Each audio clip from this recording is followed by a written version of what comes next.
All right, let's continue on here.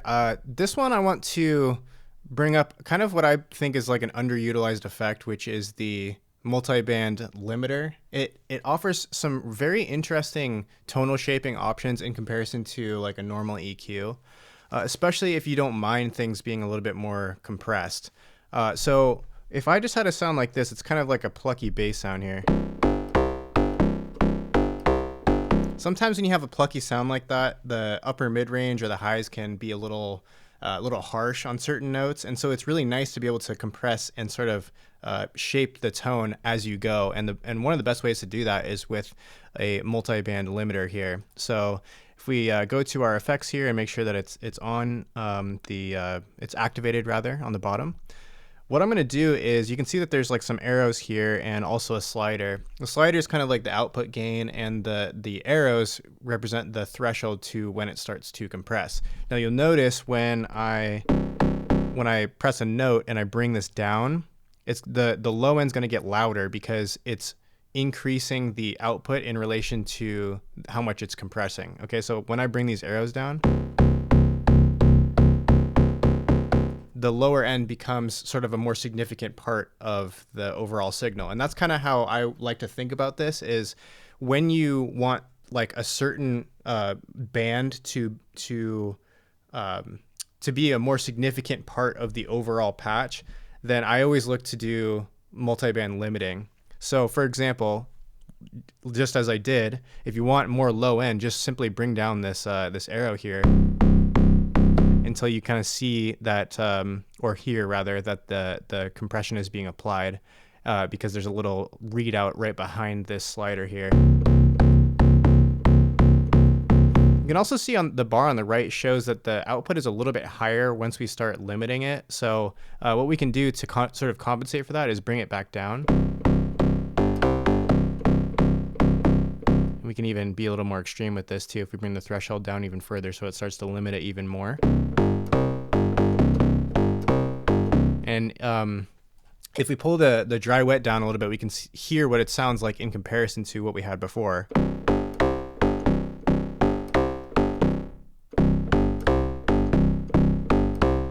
So that's a really nice thing to play around with the low end, because a lot of times, like if you're making a bass patch, sometimes the low end's just not quite hitting hard enough, and so this is a really great way to add extra weight onto the bottom there. Another thing is you can think about doing the same thing. So let's actually, I'm just going to select none and go back and basically reset everything. As a different example, what we can do is we can pull down the threshold for the mids to kind of, or even the highs too, to kind of control the initial transient, because with these notes here,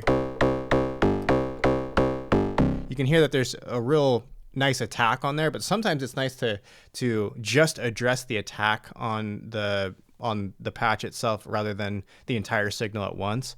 So if we're playing a bass that's kind of in this range here, what I like to do is actually to start with the mid range. I'm just going to pull down the threshold significantly, and then also, even before I play something, I'm going to bring down this slider so that it's not too loud here.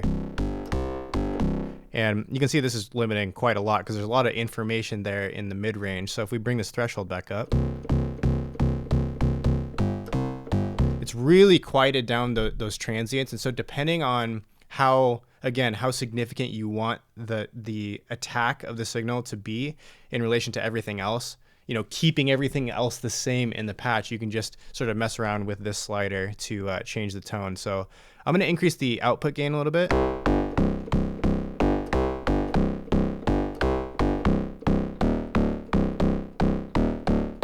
So then if we go back to our dry version, and then our wet,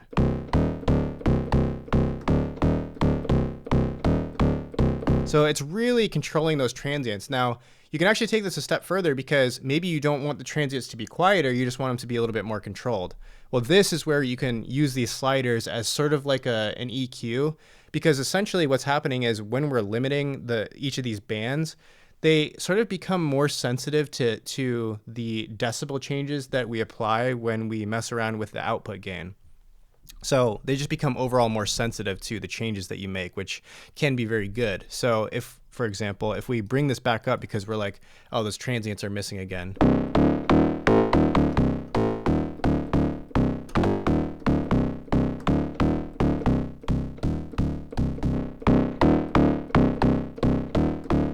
we can do the same thing with the highs as well. With this particular patch, you know, we've got some high-end information, not a lot, but you'll hear what it starts to do when we bring down this threshold here.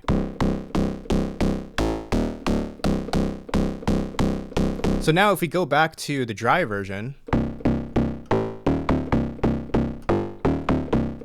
you can hear that it's quite different than what we've got now. Got a lot more juice now, which I tend to like. But the other thing that you can do with this is you'll notice that quite a bit of gain reduction is being applied as we use this multiband limiter. And what I like to do is sort of mix the more heavily compressed version, so the multiband limited version of the signal, with the original, in case you kind of want to keep the original essence of whatever, you know, sound it is that you're working on. So I think this works particularly well with bass sound. So what I'm going to do is I'm just going to drag this dry wet down.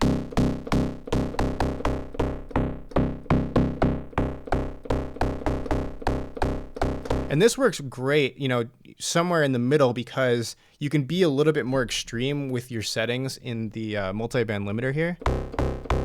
So maybe if I go back to wet here, we really want to accentuate those highs and the lows, you know, kind of like a smiley face thing going on here. Like something like this maybe. And then now what we can do is start 100 or 0% wet and sort of slowly bring it up until it sounds nice to us.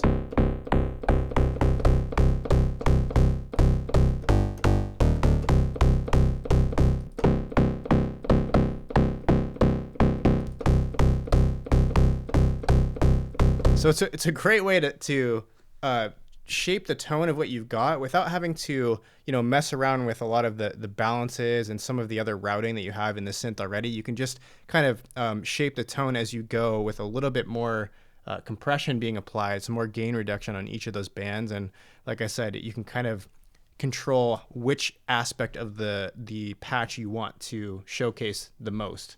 And this is a really great way of doing that, especially for bass sounds.